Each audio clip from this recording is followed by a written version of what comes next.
So you talked about your first love, Alejandra, you learning English, all that good stuff. And then you moved back to Mexico because of Y2K.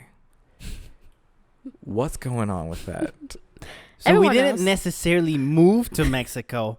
We left around December because the world was going to end and we Facts. didn't want to die in the US. I feel like my mom made that decision to be like, hey, I don't want to die in this country. I want to die with my family and all this when the world ends. That's So, reasonable. boom, we're going to go back to Mexico.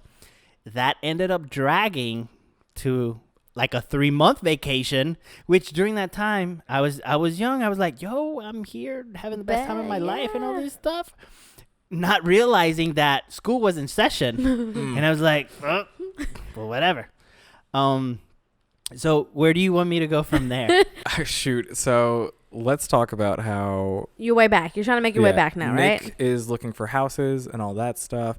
And then it's time to return to the U.S. And what happens when Okay. you get to the border? So it's funny to tell this story, right? Because not a lot of people know about it, and Exclusive. it's something. Yeah, this is the exclusive QC Javi immigration status story. Just to wrap up Hispanic Heritage Month. And here's some real shit that happens. Yeah, this is real life. So the crazy thing is that most people that know me now who have no idea that this happened, right? So most people won't know. But so we go back for Y2K. Around February or March of 2000, we try to come back, and my mom has a friend with her. And we're not flying or anything. We're taking a bus back from Guadalajara, Mexico to North Carolina. During that time, North Carolina was a question mark because I thought we were coming back to Asheville. Obviously, that wasn't the case. So what led to that is we get to the border and they start asking us questions. They stop us because we're traveling by bus, so we had to go through the border. Right. You get stopped. You come down from the bus. They check your legal status, and then they let you back in the bus so that you can keep going. I think an important part to say about this is that your visas at the time were tourist visas. Is that correct? That is correct. Okay. At that time, though, I didn't have knowledge of You're what a that kid. meant. How are you supposed to So know? I was Yeah. like, what? A visa? What In is like that? true fashion, the border stops you and questions the child, and the child says, The child that has newly learned English is being interviewed by Border Patrol. And what does this child say? Yep. So Border Patrol starts interviewing me at 11 years of age, and they're saying, "Hey, so what's your name in English?" And I'm like, "Oh, well, it's Javier Morales and all this. Like, what's your birth date?" "Oh, 10/31/1988."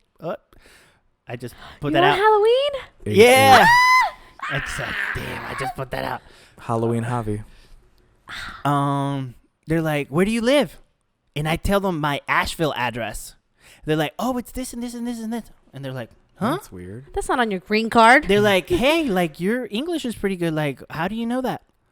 And I was like, "Oh, because I was in school. I went to WWE STs, and our mascot is the Rams and all these things." They're like, "Oh, so you go to school?" They're like, "What's your favorite like class and all this?" I'm like, "Oh, I love English. I love learning and blah blah blah." Like, "Oh, okay. Bring his mom over here." That's seriously how it happened. They're like, "Go ahead and bring his mom and his brother," because it was Bring the three of us. everybody. Bring the whole crew. He's like- let's try to cross right now with him. Let's have a conversation with everybody. So my mom gets there and they're like, "Ma'am, we just had a conversation with your kid. His English is too good, and he's letting us know that it's because he was enrolled in school." And she's like, "Yeah, what's up?" And he's like, we were so oblivious to everything happening, so we were all acting like oblivious. We were like, "Sir, like, what are you talking Yeah. about? What What are are you you asking?"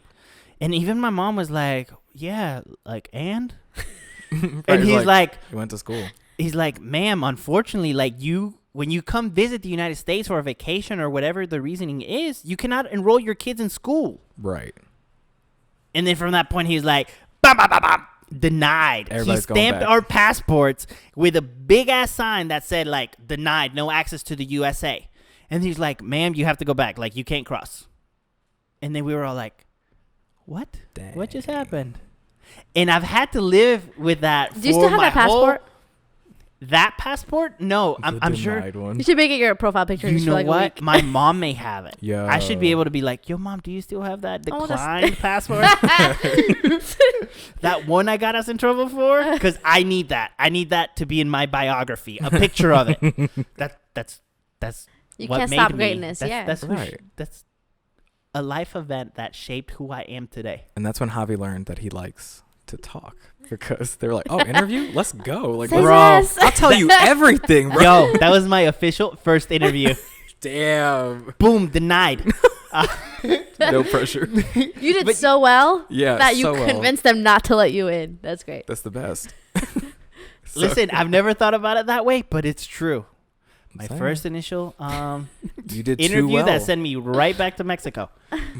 So from that point, you know, my mom had a job to come back to do. During that time, she was dating Nick, and I guess they got in touch with each other, and they were like, "Hey, we need to come back, and we got to do these." And I don't know the logistics of it. All I know is that a week later, we were at a different entrance of the border, and we were at somebody's house.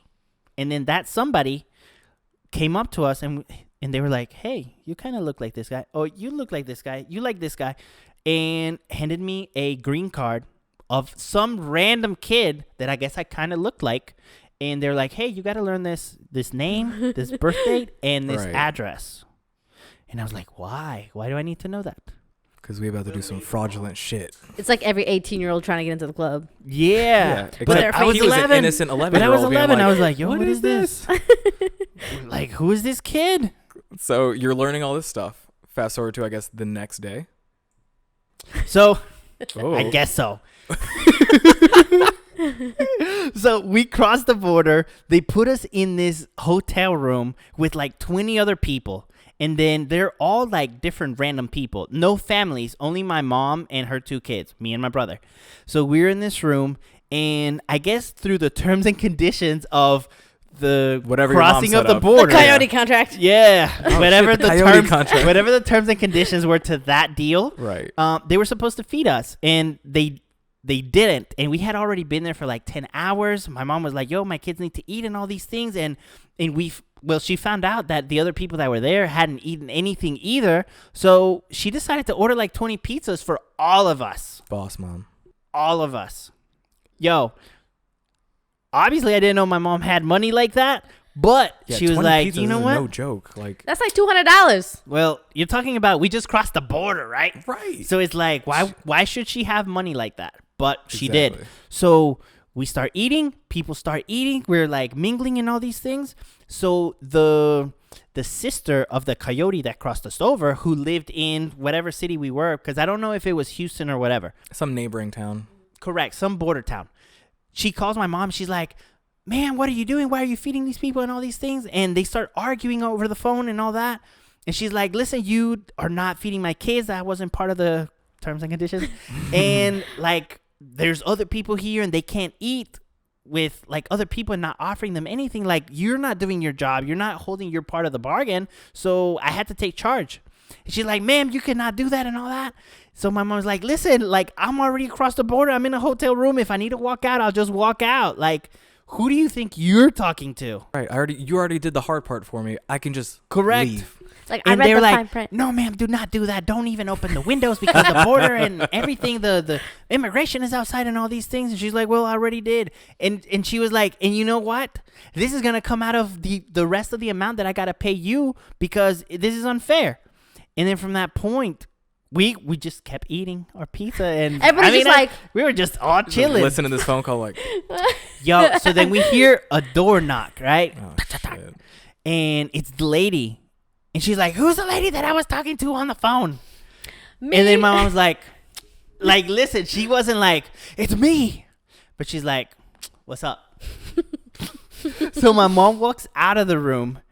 They talk for about 10 to 15 minutes. And then my mom walks back in and she's like, "Yo, you two, like, come with me."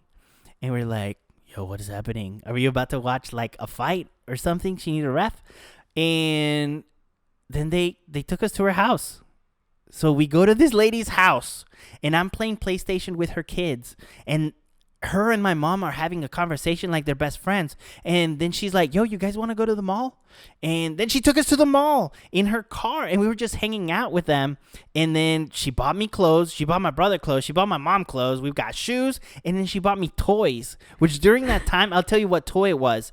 So you know how there was those tech deck skateboards? I know it. Yeah. How did I know? And you they know were how going they there? had those like The little skate finger park? bikes? Oh, the bikes? Yeah, she bought me a bike. Bro. So she's like, hey, whenever you go to the airport, you're going to be fresh with your clothes and all these things so that you don't look suspicious. And then just act like you're just going on a flight Yeah. with your toy. And I was like, oh, I can do that. So you mean I can be normal and then just play with this thing? This is like the It's like, Mexican yeah, that's what Annie you- story. He's like, yo, that's what you got to do. So the next day we were on a flight. So from that point, nothing was delayed. She got us a flight. We flew into North Carolina. I was playing with my little finger bike. I was the happiest person in the world. And then boom, by that time, Nick had bought a house for us to live in. And that's how I came to Charlotte. Jeez. That is the most interesting coming to Charlotte story that we've had so far, I think. Honestly, like,